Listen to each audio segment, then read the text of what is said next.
Liliana Noble, de Pulso Saludable. Doctor Gatell, quisiera saber si una persona que ya tuvo COVID y si no está dentro del grupo de riesgo, ¿debería vacunarse para la influenza, sea un niño o un adulto sin tener alguna enfermedad de base? Y para el maestro Zoe Robledo, quisiera saber si esta estrategia la planean realizar en algunos otros estados que pudieran estar en riesgo de estar en rojo de nuevo. Gracias. Muchas gracias por la pregunta. Esta pregunta seguro se la han hecho varias de las ciudadanas y ciudadanos.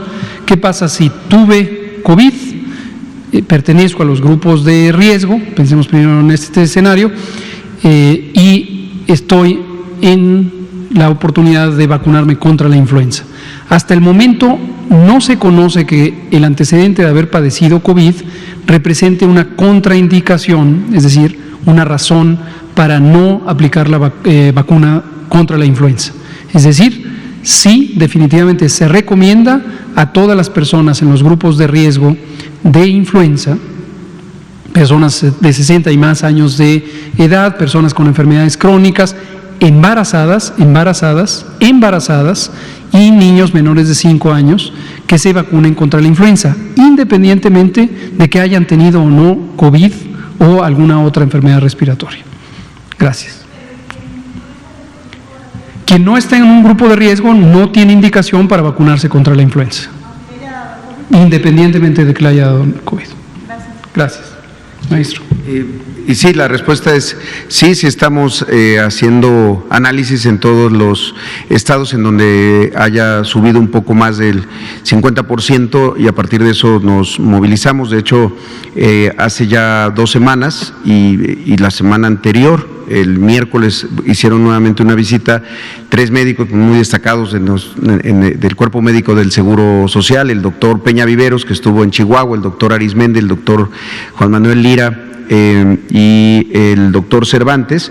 Estuvieron también en Nuevo León, en Durango, en Querétaro y próximamente también van a estar en Zacatecas, y con todo gusto en otra oportunidad podemos traer cómo es el plan en cada uno de estos estados.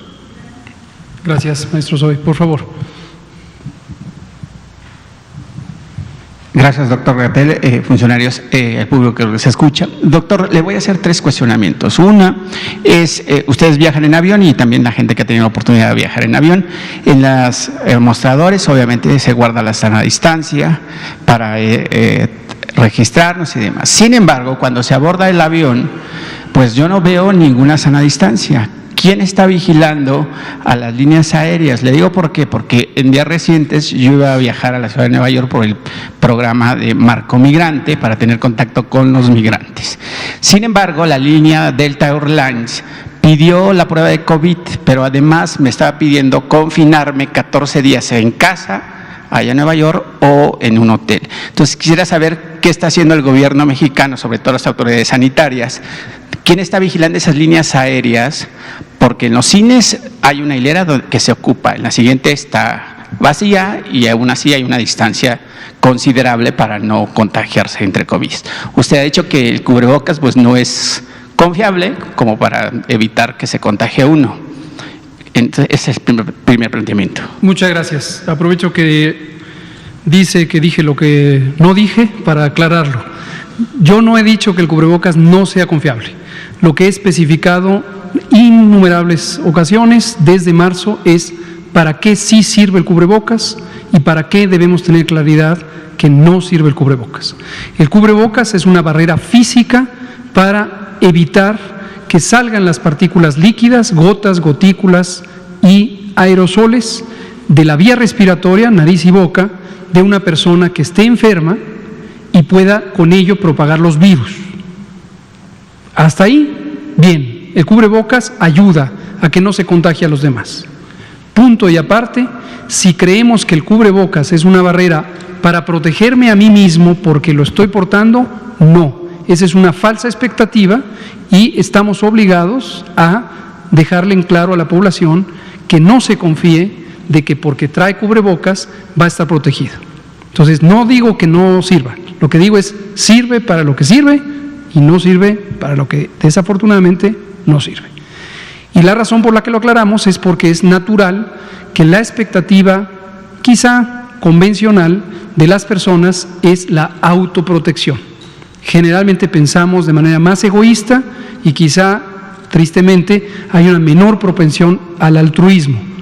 Y entonces uno piensa que uno se protege a sí mismo y se le ocurre que con esto está protegido. No. Pero gracias, porque cada uno de los que lo usemos le ayudamos a todos los demás.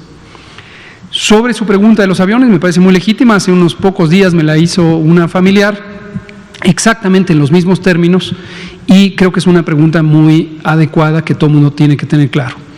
Al interior de una aeronave no es factible guardar condiciones de sana distancia. ¿Por qué razón? Porque el propio fuselaje de la aeronave, la cabina, es muy pequeño, igual que puede ser un autobús o el metro o el metrobús.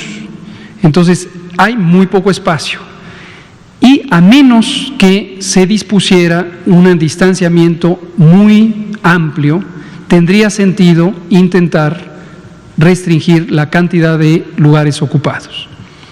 Por lo tanto, precisamente las aeronaves, al igual que los autobuses, el metro y cualquier otro transporte público, son un ejemplo ideal de la importancia del cubrebocas. En general es útil, ya dijimos, como una barrera para evitar solidariamente contagiar a otros, pero con mayor razón en los lugares donde no es factible tener la sana distancia. Ahora, hay un elemento, y por lo tanto hay que utilizar el cubrebocas todo el tiempo durante el tránsito en la aeronave. Por cierto, hay un periodo en donde le dan uno agua, es muy importante beber agua, y necesariamente se tiene uno que quitar el cubrebocas. Esto lo digo por ya un episodio en donde esto no fue entendido por algún periodista y causó confusión innecesariamente. Lo segundo que debe saber el público es que en la aeronave hay un recambio continuo del aire. Esto es convencional en todas las aeronaves y existe un recambio en términos promedio de que cada 2 minutos se reemplaza por completo el volumen de aire presente en la cabina y al reemplazarse sale de la aeronave, se filtra, no regresa y en cambio entra aire también filtrado que está limpio de cualquier virus o agente patógeno. Entonces, en ese sentido, esto reduce muy sustancialmente la probabilidad de contagio dentro de la aeronave.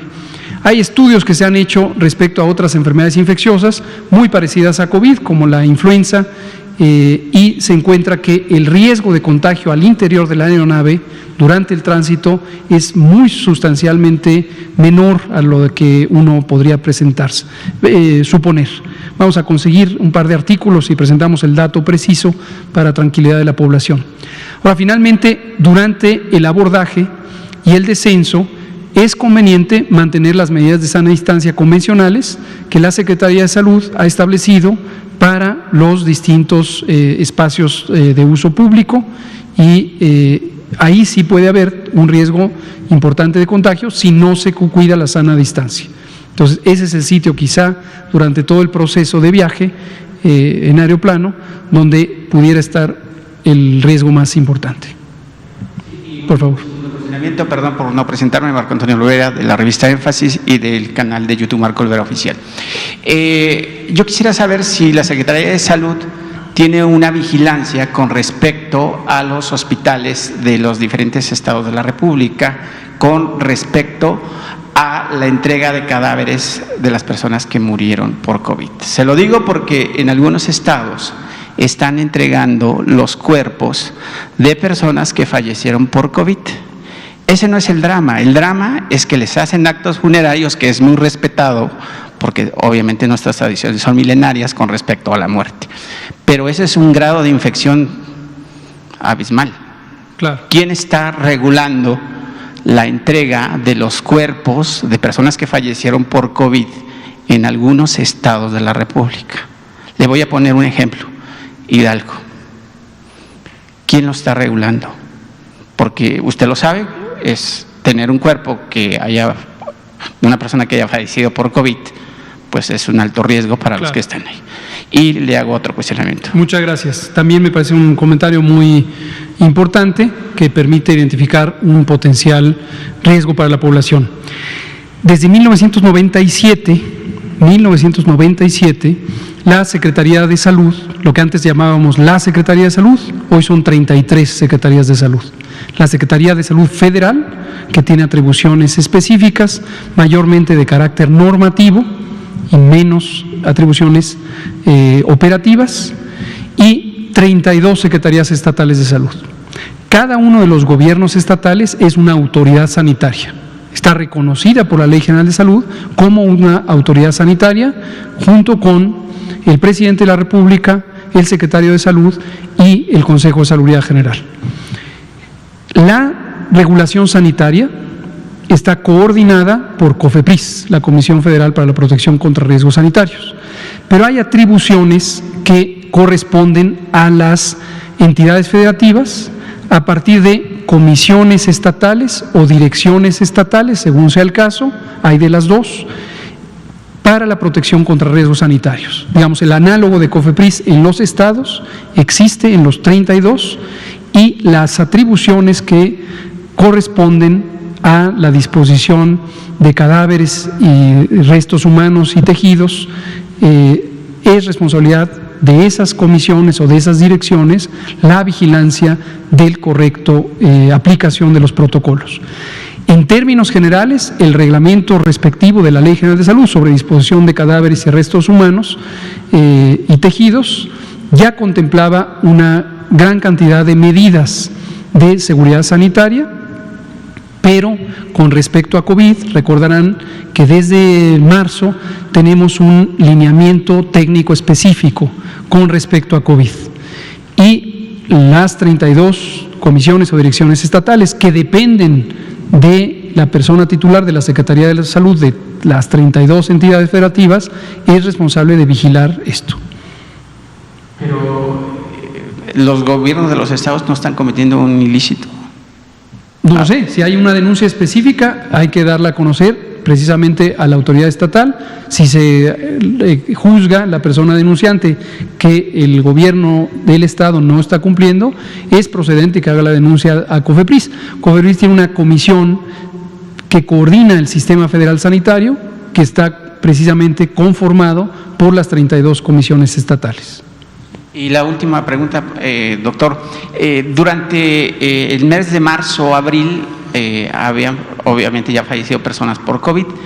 Dentro de mis familiares falleció una persona de 95 años, mi familia muere por longevidad, por viejos, ¿no? 95, 100, 105 y demás.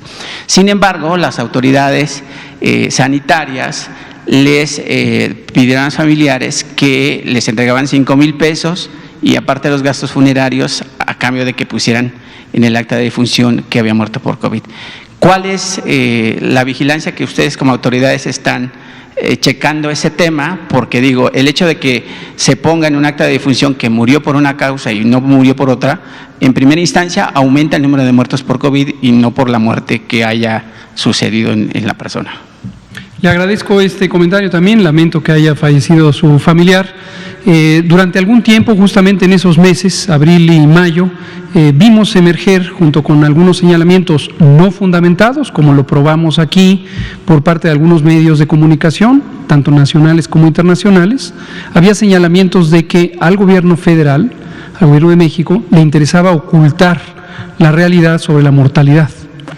Hemos dado extensas muestras de que no tenemos intención de hacer eso, nos parece una perversidad completamente inaceptable.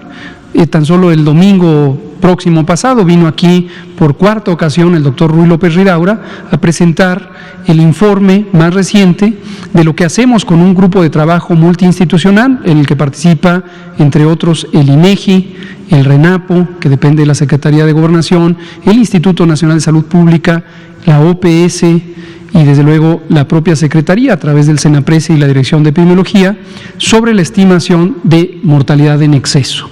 Hemos explicado también repetidamente la diferencia de vigilancia de la mortalidad como un instrumento que nos permite guiar las acciones de salud pública, monitorear y evaluar la calidad de la atención durante la epidemia, y las distinguimos de estadísticas vitales que tienen otro tipo de procesamiento porque tienen otros ritmos que sean demasiado lentos con respecto a lo que se necesita para la vigilancia epidemiológica. Por tanto, es esperable que la cantidad de muy lamentables defunciones que se pueden sumar día con día difiera de lo que finalmente será la evaluación general de la mortalidad en México y en todo el mundo.